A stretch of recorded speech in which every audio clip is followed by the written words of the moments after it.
Amén. Estaba pensando cuando cantábamos algunas canciones en relación a lo que hoy vamos a compartir, y a veces, según el tema, tenemos canciones que se relacionan con lo que vamos a compartir.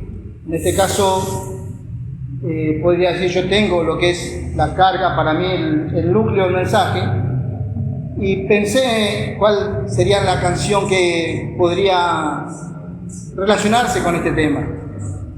Y saben, no tenemos, no recuerdo canciones con este tema.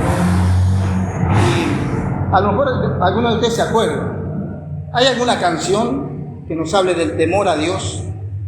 O sea, cantamos canciones del amor de Dios, de la misericordia de Dios, de la gracia de Dios, no sé, de la dulzura de Dios, de muchos atributos de Dios.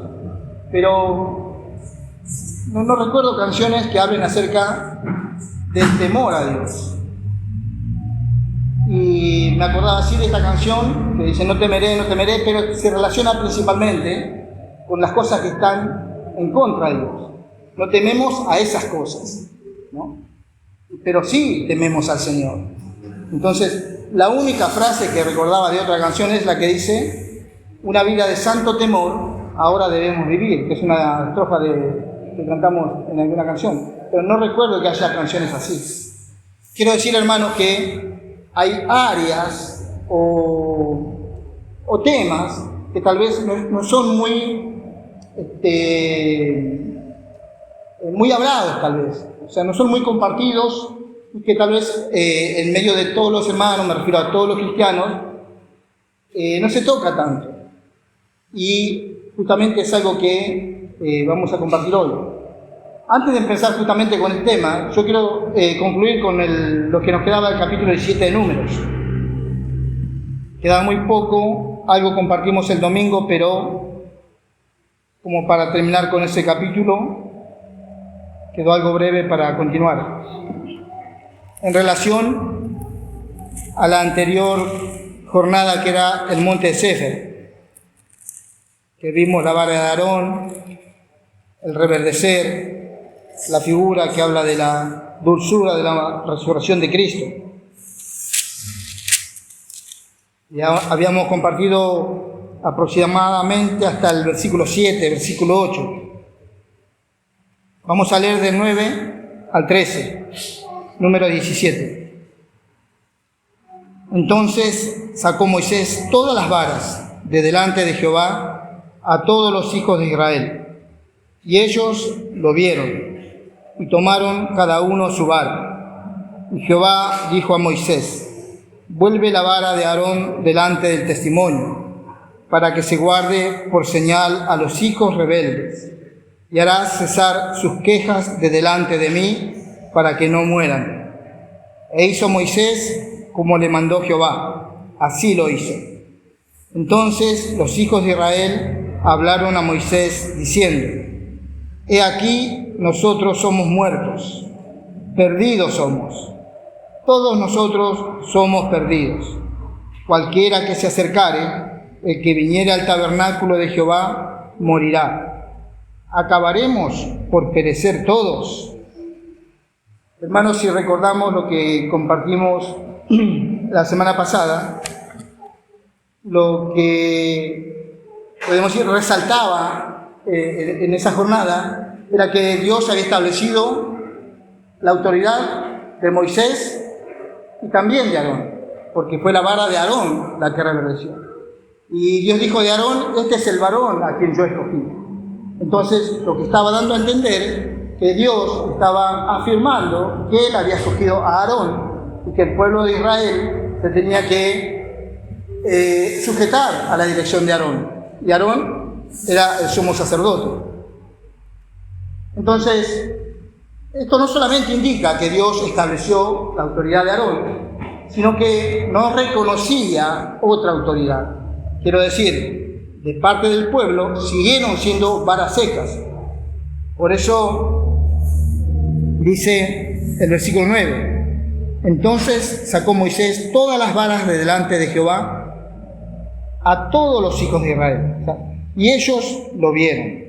y tomaron cada uno su vara. Todo el pueblo pudo ver la vara de Aarón, pero también cada uno pudo ver su propia vara. Y pudieron ver la diferencia entre la vara de Aarón, que había reverdecido, y la propia vara de cada uno de ellos, que continuaba en su estado natural, podríamos decir seco. Entonces, no solamente Dios estableció a Aarón, sino que no tuvo en cuenta al pueblo como autoridad, o a ninguno del pueblo, a ninguno de los príncipes de las 12 tribus, sino que estableció a Aarón. Quiero decir que los demás siguieron siendo varas secas. Y eso hablamos, dijimos que eso está referido a nuestra naturaleza. Entonces, resalto esta parte de lo que dice el versículo este. Y ellos lo vieron. Cada uno tomó su vara. Cada uno fue testigo de lo que Dios había hecho. Y pudieron reconocer que Dios había escogido a Aarón. Dice el 10. Y Jehová dijo a Moisés: vuelve la vara de Aarón delante del testimonio, para que se guarde por señal a los hijos rebeldes, y hará cesar sus quejas de delante de mí, para que no mueran. La voluntad de Dios era que el pueblo dejara de quejarse y que se limitara a la autoridad, en este caso de Moisés y de Aarón. Pero es interesante esto. Dice: harás cesar sus quejas de delante de mí para que no mueran. Si bien nosotros sabemos que después de esto el pueblo se siguió quejando, que muchas veces nosotros nos quejamos y nos arrepentimos, pero a veces continuamos quejándonos. Quiero decir que aunque el pueblo con el tiempo volvía a la situación anterior, podemos decir, la voluntad de Dios es que ellos dejaran de quejarse. Quiero decir, la voluntad de Dios es que nosotros seamos un pueblo que no esté permanentemente quejándose. Pero hermanos, la naturaleza del hombre caído es así. Siempre se está quejando por algo o por todo. Dice: e hizo Moisés como le mandó Jehová, así lo hizo. Entonces los hijos de Israel hablaron a Moisés diciendo: he aquí nosotros somos muertos, perdidos somos, todos nosotros somos perdidos. Cualquiera que se acercare, el que viniera al tabernáculo de Jehová, morirá. ¿Acabaremos por perecer todos? Y sin duda que si continuaban en esa situación, en lugar de tener vida, iban a tener muerte. El propósito de Dios para nosotros es que dejemos de quejarnos, dejemos de murmurar en contra de Él, dejemos de hablar livianamente y que podamos vivir para el Señor y no estar en esa situación viviendo siempre en la naturaleza caída, sino que, como dijimos también anteriormente, todos los hijos de Dios tenemos que vivir y andar en el Espíritu, no en el hombre natural. Brevemente, hermanos, para dejar el capítulo 17 y pasar al capítulo 18. Y para compartir esta jornada que está en el capítulo 18, vamos a leer Números 33,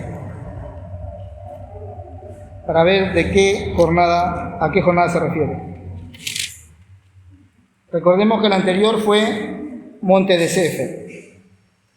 Y Números 33, 24, dice: salieron del monte de Sefer y acamparon en Arad. Este fue otro lugar, pero también recordemos que estaban girando alrededor del monte de Seir, que fue un lugar donde dieron muchas vueltas, estuvieron deambulando mucho tiempo, pero también donde ellos tuvieron distintas experiencias y donde Dios fue enseñándoles y mostrándoles muchas cosas en ese lugar. Pero digamos, estuvieron casi dando vueltas sin poder avanzar de una manera directa a la tierra prometida. Y sin pretender hacer una escuelita, como por ahí a veces no nos gusta, ¿cómo podría decir? Sentirnos presionados de tener que contestar algo, pero digo, pregunto, Si alguno quiere contestar, si no, yo mismo voy a contestar, pero digo, es como para que pensemos, hermanos, ¿por qué creemos? ¿Por qué pensamos? O cuando leemos lo que venimos compartiendo, o si leemos, escuchamos acerca de la jornada del pueblo de Israel, de ese peregrinaje, aún de nuestro peregrinaje, como dice Pedro, ¿qué pensamos? ¿Por qué pensamos que Dios hace esto que hizo? ¿Por qué Dios permitió todas las situaciones que ellos atravesaron? ¿Por qué Dios permite las situaciones en nuestra vida? ¿Por qué pasamos por las experiencias que pasamos? ¿Por qué pensamos que es todo esto? La Biblia dice que no se conocían. ¿Que no? No se conocían. Sí. Sería, digamos, lo más acercado. Principalmente, todo lo que acontece, todo lo que Dios hizo para con el pueblo de Israel y todo lo que Dios hace con nosotros, permitir que pasemos las experiencias que pasamos, es para que nosotros lo conozcamos a Él. Principalmente Dios quiere ser conocido por nosotros. Podría decir, quiere ser conocido por su pueblo. Dios quería en aquel tiempo que el pueblo de Israel lo conociera. Por lo tanto, Él permitía y en todas las situaciones del pueblo de Israel, Dios obraba para que el pueblo conociera cómo era Dios. Y ese es el propósito, exactamente el mismo propósito que tiene Dios con nosotros. Todo lo que nosotros atravesamos, a veces es porque somos negligentes y descuidados, pero aún en esas situaciones, todavía Dios permite que pasemos por esas situaciones para que nosotros aprendamos a conocerlo a Él. Para que hagamos un ejercicio de, podemos decir, todos los días, en cada momento, tratar con Él para que lo conozcamos más. Toda la Biblia se trata de que Dios quiere ser conocido, Dios quiere ser revelado a nosotros. Entonces, todo lo que Dios permite, todo lo que nos pasa, es una oportunidad para que nosotros podamos conocer a Dios. A veces vemos situaciones difíciles, complicadas, pero aún esas situaciones, cuando nos acercamos a Dios, nos permiten conocerlo más a Él. Y en esos casos podemos conocer de su paciencia, podemos conocer de su amor, podemos conocer de su gracia, podemos conocer más de su misericordia, y tantas cosas podemos conocer a Dios, de tantas maneras diferentes, que hacen a todo lo que Dios es. Por lo tanto, todo lo que pasaba en el pueblo de Israel era porque Dios quería ser conocido por ellos. Pero también, como decía el hermano, para que ellos mismos se conocieran. Porque era necesario que también ellos se conocieran como eran. Todavía creo que nosotros pensamos que somos buenos, no tan malos. Nosotros pensamos eso de nosotros mismos. Pero es porque todavía no nos conocemos bien. Pero si alguna vez llegamos a conocernos bien, nos vamos a dar cuenta que no somos para nada buenos. Para nada. Entonces, todo lo que Dios quiere es que nosotros lo conozcamos a Él. Y a través de conocerlo a Él, también nos conocemos a nosotros mismos. Y es un hecho, la experiencia de muchísimos hermanos que han pasado a través de todos los siglos, hermanos muy reconocidos, pero que al llegar al final de sus vidas, terminaron diciendo que cuanto más se acercaban y más conocían al Señor, más se daban cuenta de lo vil que eran ellos. Y en realidad, hermanos, esa debería ser la experiencia de todos los hijos de Dios, de todos los cristianos, de todos nosotros. Esa debería ser la experiencia. Cuanto más conocemos al Señor, nos damos cuenta cuánto somos débiles, cuánto somos de poca cosa delante de Dios. Entonces, gracias al Señor por todo lo que Él hace, porque todo nos permite conocerlo más a Él. Por eso encontramos en Romanos después que dice que todas las cosas nos ayudan para bien. Aún aquellas que momentáneamente parecen desagradables, parecen difíciles, todo nos ayuda para bien. ¿Y qué es que nos ayuda para bien? Nos ayuda más para conocerlo a Él. Ese es nuestro bien, conocer al Señor, conocer a nuestro Dios. Entonces dije, en todas estas jornadas pasamos del monte Sefer a este lugar Arada. ¿Saben? Este lugar Arada significa temor reverente. Por eso yo, conociendo este título, este lugar que significa esto, pensé que por ahí intenté acordarme de alguna canción que hablara de este tema, pero en cuanto al temor a Dios, no recuerdo que haber escuchado muchas canciones, pero todos los hijos de Dios, los cristianos, necesitamos saber que todos nosotros tenemos que tener un temor reverente a Dios. Si recordamos algo que compartimos, no quiero volver tanto a repetir lo anterior, pero cuando el pueblo vio que algunos eran tragados, los rebeldes eran tragados por la tierra, huyeron porque tenían miedo de que ellos también sean tragados. Pero ellos tuvieron miedo, no tuvieron temor de Dios, no tuvieron temor de que Dios hiciera algo con ellos, sino que ellos tuvieron miedo. Y saben, nosotros, creo que todos estamos incluidos en esto, muchas veces tenemos miedo de cosas naturales. Tenemos miedo si andamos de noche, tenemos miedo si pasamos por algún lugar donde creemos que puede ser peligroso, por lugares donde creemos que puede haber inseguridad, por diferentes zonas donde parecen complicadas. Tenemos miedo, pero diría un miedo natural a cosas naturales. Pero no siempre tenemos temor de Dios. Y en realidad, muchas veces, en lugar de tener miedo a cosas naturales, deberíamos tener temor de Dios. Porque, hermanos, por ejemplo, hay una cosa con la que nosotros venimos luchando hace muchos años. Tal vez tenemos miedo porque venimos a la reunión en cierto horario y tenemos miedo de volver a un horario que es complicado. Y repito, es un miedo, pero es un miedo que tenemos naturalmente. Un miedo natural, pero no tenemos temor de descuidar las reuniones o las cosas del Señor. ¿Se entiende la diferencia o lo que quiero plantear? Entonces, nos vamos a encontrar muchas veces con estas cosas. Y es necesario que podamos tener claro esta situación. Si alguno dice, tengo miedo, no quiero salir porque tengo miedo, hermano, está bien, es su cuestión.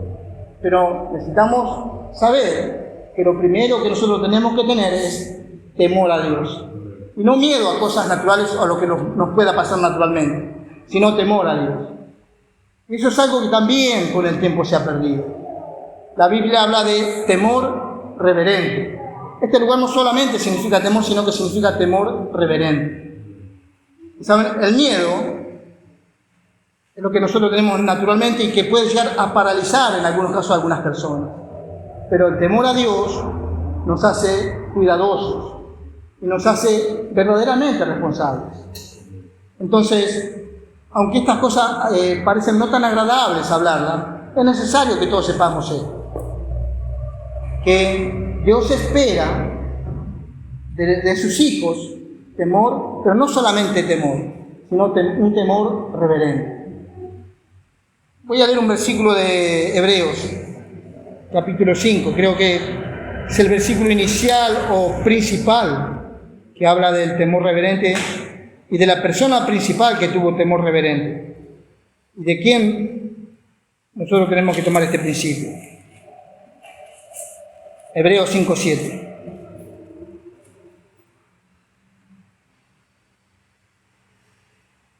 Y Cristo, en los días de su carne, ofreciendo ruegos y súplicas con gran clamor y lágrimas al que le podía librar de la muerte, fue oído a causa de su temor reverente. Si aún el mismo Señor Jesús, en los días de su carne, cuando Él era hombre, cuando estaba limitado por su cuerpo físico, si aún Él oró de tal manera a Dios y fue oído a causa, no dice porque era hijo de Dios, no dice porque era puro ni porque era santo, sino que dice a causa de su temor reverente.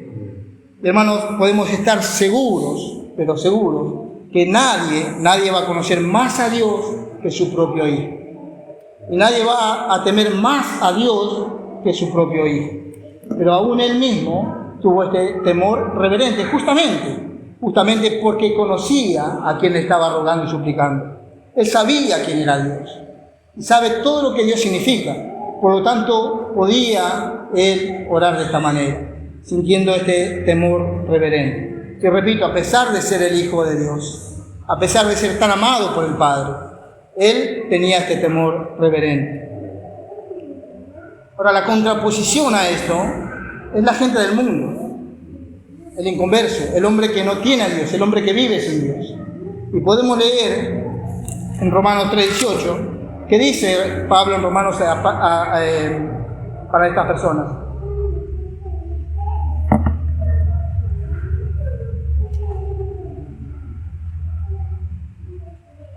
Romanos 3:18.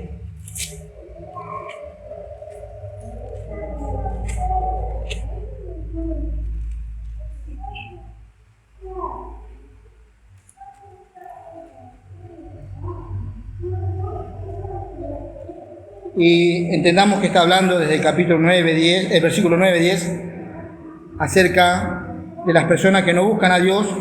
Dice que no hay ni siquiera uno que haga lo bueno. El 18 dice, no hay temor de Dios delante de sus ojos. Y podríamos decir, bueno, es entendible que no haya temor de Dios delante de los ojos de los inconversos, de la gente del mundo, del que vive sin Dios, porque no conoce a Dios.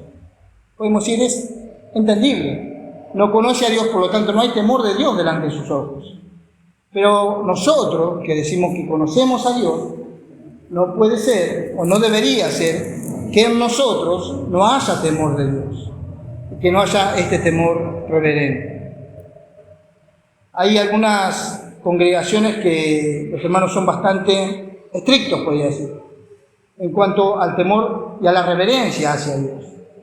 No se permite vestirse de cualquier forma, no se permite sentarse de cualquier forma, no se permite andar de cualquier forma. Estoy hablando en la reunión, porque consideran que es el momento, es el lugar donde el Señor está, y uno tiene que ser reverente para con Dios.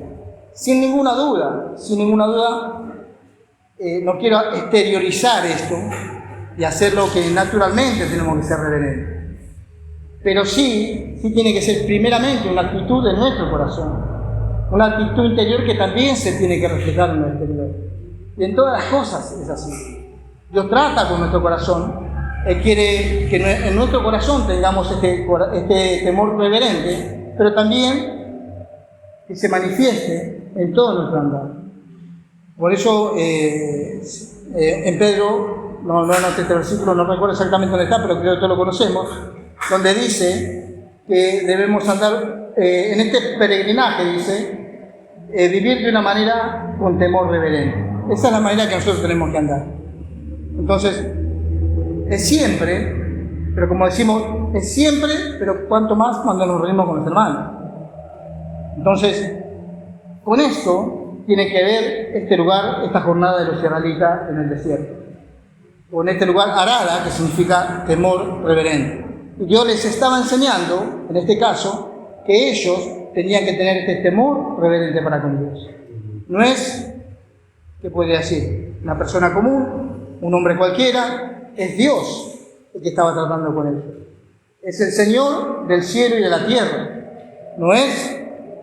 No me animo ni a decir algo fuera de lugar, pero no es nada liviano, sino que es algo totalmente serio tratar con Dios.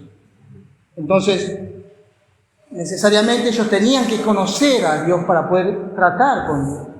Si nosotros no conocemos a Dios, no podemos ir a tratar con Él, porque no conocemos. Ahora, cuando conocemos a Dios, va a cambiar nuestro corazón, va a cambiar nuestra actitud y seguramente muchas cosas van a ser diferentes. Por eso es que el punto central de toda la Biblia y de todo nuestro andar es que podamos conocer a Dios, que podamos conocerle a Él.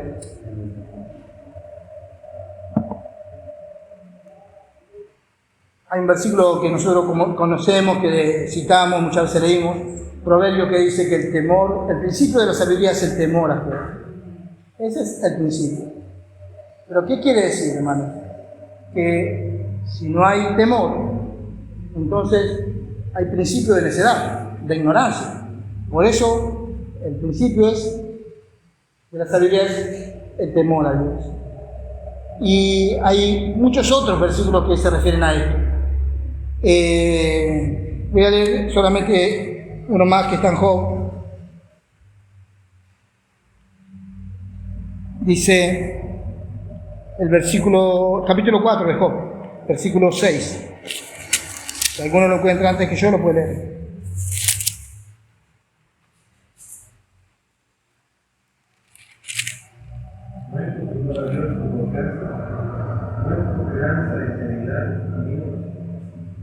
Otra vez.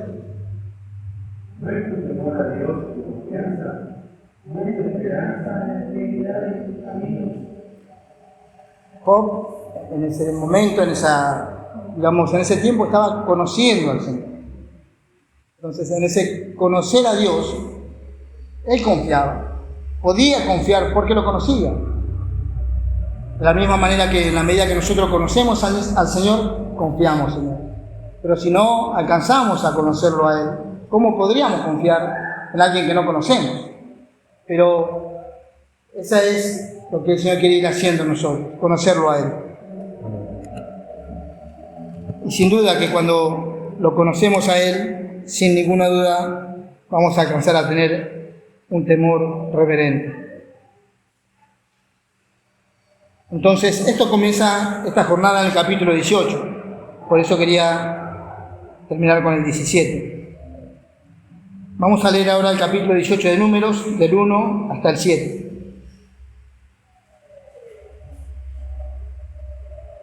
Pueden leer más. Jehová dijo a Aarón: tú, tus hijos y la casa de tu padre contigo, llevaréis el pecado del santuario, y tú y tus hijos contigo llevaréis el pecado de vuestros sacerdotes, y a tus hermanos también, la tribu de Leví, la tribu de tu padre, haz que se acerquen a ti y se junten contigo, y te servirán. Tú y tus hijos contigo serviréis delante del tabernáculo del testimonio, y guardarán lo que tú ordenes, y el cargo de todo el tabernáculo, mas no se acercarán a los utensilios santos ni al altar, para que no mueran ni ellos ni vosotros. Se juntarán pues contigo y tendrán el cargo del tabernáculo de reunión en todo servicio del tabernáculo. Ningún extraño se ha de acercar a vosotros. Y tendréis el cuidado del santuario, el cuidado del altar, para que no venga más la ira sobre los hijos de Israel. Porque he aquí, yo he tomado a vuestros hermanos, los levitas, de entre los hijos de Israel, dados a vosotros los nombres de Jehová, para que sirvan mientras. Mas tú y tus hijos contigo guardaréis vuestro sacerdocio en todo lo relacionado con el altar, y ministraréis. Yo os he dado el don al servicio de vuestros sacerdotes. Amén. Vemos también que es tan serio este asunto cuando Dios trata con su pueblo, que todo extraño que se acercara iba a morir. Podemos decir que iba a tener la consecuencia más seria o más grave. Y el principio de este capítulo 18 empieza, dice: Jehová dijo a Aarón. Y nosotros recordamos todo lo que veníamos compartiendo, cada vez que empezamos una jornada o cuando íbamos, a medida que vamos compartiendo, siempre leíamos: Jehová dijo a Moisés. Jehová hablaba a Moisés, Moisés transmitía al pueblo. Pero después que establece la autoridad de Aarón, no es que Moisés deja de tener autoridad, sino quiere decir que establece, que muestra al pueblo, al varón que él escogió, dice: Jehová habló a Aarón, dando a entender también que no solamente Dios había escogido a Moisés, sino que también ahora él iba a hablar a través de Aarón. Fue muy claro toda la situación, el cuadro que vimos anterior, donde todos los israelitas pudieron ver que Dios había escogido a Aarón, por lo tanto su vara había reverdecido. Y aquí dice: Jehová dijo a Aarón. Y él está hablando, a Aarón, también incluye a los hijos de Aarón, pero en esta jornada, en la anterior, y en la anterior, quiero decir, desde 3 compartires que tuvimos de 3 lugares hasta acá, es una situación en la que Dios está hablando y tratando con los hermanos, podría decir, líderes en la iglesia. Hay casos en los que el Señor trata con el pueblo. Le habla al pueblo y trata con el pueblo. Hay casos en los que Dios trata con los líderes. Podría decir líderes, podría decir ancianos, podría decir presbíteros, podría decir hermanos responsables, lo que ustedes prefieran, pero son con los que otros hermanos dicen, toma la delantera. Bueno, a esos hermanos se está refiriendo en este caso. Y las experiencias que están teniendo se están refiriendo a esos hermanos. Por eso, cuando vimos el caso de Moisés, era Dios estableciendo el liderazgo de Moisés. Después Dios estableciendo y dejando de lado a Datán, a Abiram y a Coré. Después Dios estableciendo la autoridad de Aarón y dejando de lado las otras tribus. Y quiero que se entienda, hermanos, esto. No es que los otros son inservibles o que Dios no los tiene en cuenta. No, quiero decir que Dios, cuando llama a alguien para una función, lo elige y esa persona tiene que cumplir lo que Dios le dice. No es que los otros en algún momento, alguna vez no van a llegar o no pueden ser, sino que momentáneamente Dios tiene una autoridad, los demás son pueblo o son los hermanos, y si Dios quiere, en todo caso, levantará cuando Él quiera otra autoridad, porque Dios es el que hace todas las cosas y Él es el verdadero Rey. Como para tratar de ejemplificar un poco esto, si recordamos cuando Saúl fue levantado rey, Dios lo puso como rey, pero después dijo que había elegido a otro, que fue David, pero hasta que Saúl no murió, David tuvo mucho cuidado de tratar con Saúl. Entonces respetaba la autoridad de Saúl porque Dios lo había elegido. Y sabemos que en su momento Saúl fue desobediente para con Dios. Dios trató con él, pero siguió siendo rey. Hasta ya un momento en que Dios cree que es el momento y Él va haciendo todas las cosas de acuerdo a su voluntad. Entonces, quiero decir, hermanos, que Dios establece, Dios trata, y que si bien en ocasiones trata con el pueblo, principalmente Dios tiene los hermanos en la iglesia que tienen que tratar con todas las situaciones en la iglesia. Entonces, en una iglesia, o aplicándolo a este tiempo, o al medio nuestro, en una iglesia, Dios, por medio de los hermanos responsables, digamos, trata la situación. Y a través de esas situaciones, los hermanos tienen que ser fieles a Dios, obrar conforme a la palabra y ser obedientes para con Dios y con su palabra. Por eso justamente Saúl fue quitado, porque no fue obediente, o fue obediente en parte. Entonces, aunque le dolió a Samuel, porque dice que oró y lloró toda la noche, que Saúl fuera quitado, sin embargo Dios quitó. Entonces, Dios trata, y ese es el gobierno de Dios. Y decía, por ejemplo, vamos a ver algunos versículos de Apocalipsis, y sepamos, hermanos, que cada vez, creo que nos podemos dar cuenta, cada vez que leemos alguna de las cartas del apóstol Pablo, si bien la carta era dirigida a la iglesia, creo que nosotros podemos notar cómo hay una insinuación, podríamos decir, de que si bien en un sentido es para todos, en otro sentido, principalmente la carta va dirigida a la autoridad de la iglesia, principalmente, si bien incluye a todos los hermanos. Vamos a ver algo de esto en Apocalipsis.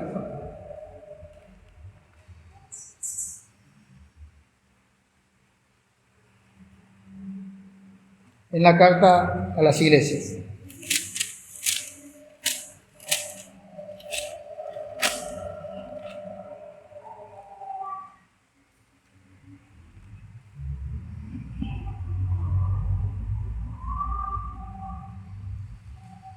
Por ejemplo, tenemos la primera carta a Éfeso. Y en cada una de las cartas, el encabezamiento es el mismo. Escribe al ángel de la iglesia. Hermanos, esto no es que lo diga yo, lo decimos nosotros. Esto se refiere a los hermanos, al grupo de hermanos, sean hermanos responsables, sean ancianos. Es el grupo de hermanos que está liderando en la iglesia. Por eso digo que, aunque en un sentido es dirigida a la iglesia, principalmente está dirigida al ángel de la iglesia. Y tiene que ver con los hermanos que no solamente llevan la delantera o el liderazgo, sino que tienen la responsabilidad. ¿Qué quiero decir? Que van a ser los responsables el día que el Señor les pida cuentas de por qué tal o cual cosa, de por qué se permitió tal cosa o por qué no se permitió tal otra. Entonces, esa responsabilidad la van a llevar los hermanos que decimos líderes, que son los que tienen que rever en las iglesias todas las cosas. En Esmirna leemos el mismo encabezamiento: y asiento a las iglesias, escribe al ángel de la iglesia. Y repito, se refiere a los hermanos que pueden ser 2, 3, 5, 10, los hermanos que son los líderes en la iglesia. Y en el caso de Éfeso, el Señor trata con la situación y en un punto le dice que Él iba a quitar el candelero, porque el problema que tenían ellos tenía que ver con eso. En otra iglesia era otro problema y Él le trata otro problema. Y así con todas las iglesias. Pero lo que quiero mostrar, hermanos, es que los hermanos, esa carta va dirigida a los hermanos en esa iglesia. Y ellos van a ser los responsables y los que van a tener que dar cuenta. No van a poder decir, no, pero los hermanos querían otra cosa. No, pero la mayoría quería que hiciéramos esto. No, pero los hermanos pensaron que era mejor así. No, acá el asunto es conocer al Señor, los hermanos en cualquier iglesia, en cualquier localidad, conocer al Señor y actuar en consecuencia en el sentir del Señor. Entonces, hay un versículo que quiero leer, también está en Filipenses, para tratar de mostrar esto.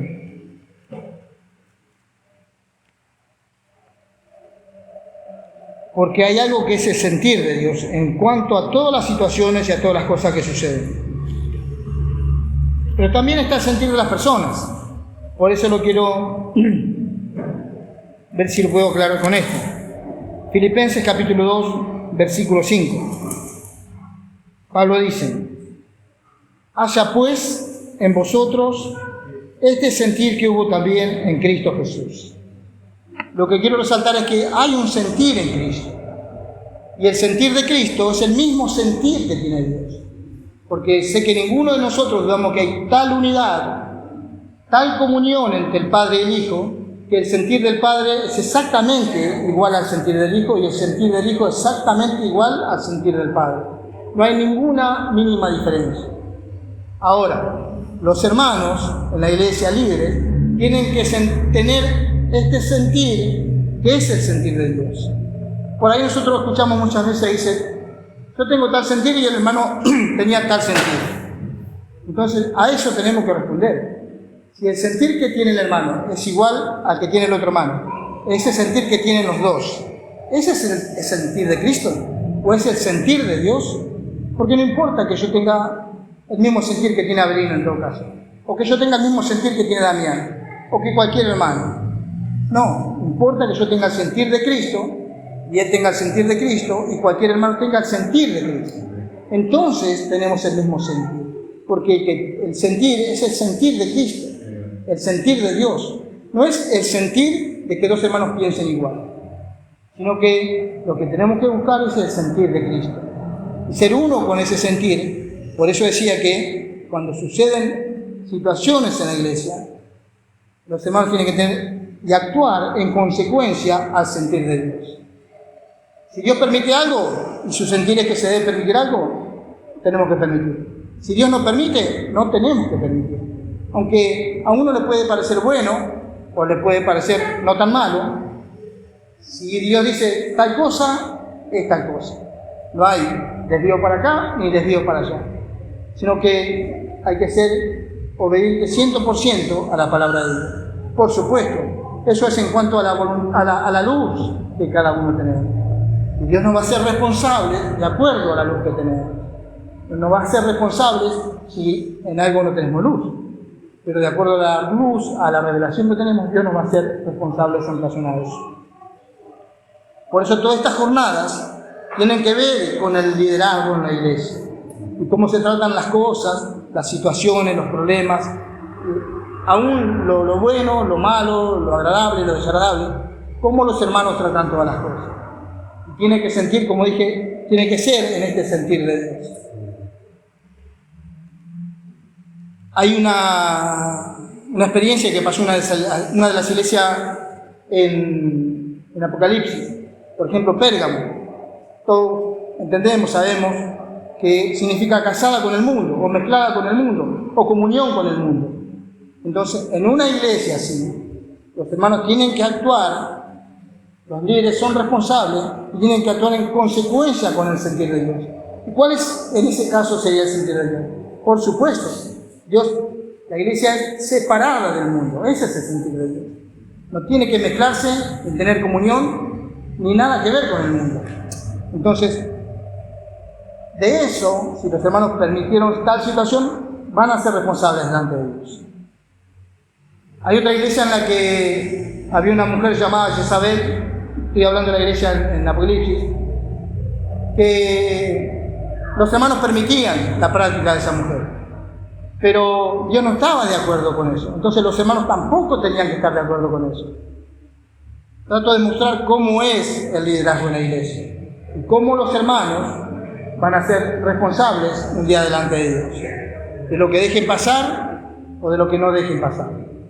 Entonces, con todo eso tiene que ver este tema de esta jornada, de las anteriores y posiblemente algunas más, porque esta jornada de Arada, que dijimos que es temor reverente, es un poco extensa y seguramente hay otros puntos que también necesitamos compartir.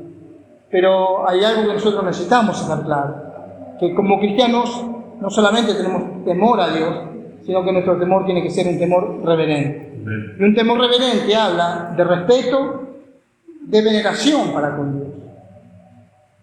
Entonces, cuando sabemos que estamos, no solamente, quiero aclarar, no solamente en la reunión, sino que siempre necesitamos tener este temor reverente hacia Dios. Y en la medida que más nos conozcamos, más claros vamos a estar en cuanto a este temor reverente. Y esto abarca muchas cosas, muchas áreas en nuestra vida. El asunto de ser temerosos y reverentes para con Dios. Y en Juan cantamos, por ejemplo, no temeré, no temeré. Y Juan habla, la primera carta de Juan, que el perfecto amor echa fuera el temor. Entonces, ¿puede llegar un punto en que dejemos de tener temor a Dios? Hermanos, no vamos a dejar de tener temor a Dios, pero sí no vamos a temer en el sentido de que si amamos totalmente al Señor, no va a haber nada que nos haga temer delante de Dios o tener ese temor de ser rechazados por Dios. A ese temor se refiere Juan cuando está hablando de temor.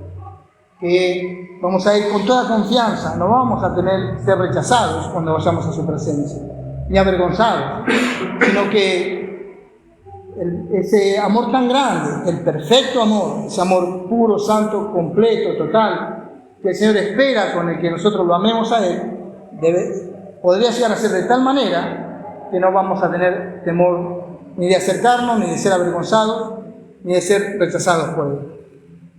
Por eso el perfecto amor echa fuera el temor. Pero, repito, es en ese sentido. Bueno, seguramente hay mucho más sobre este tema. Pero haya podido ser claro, hermanos.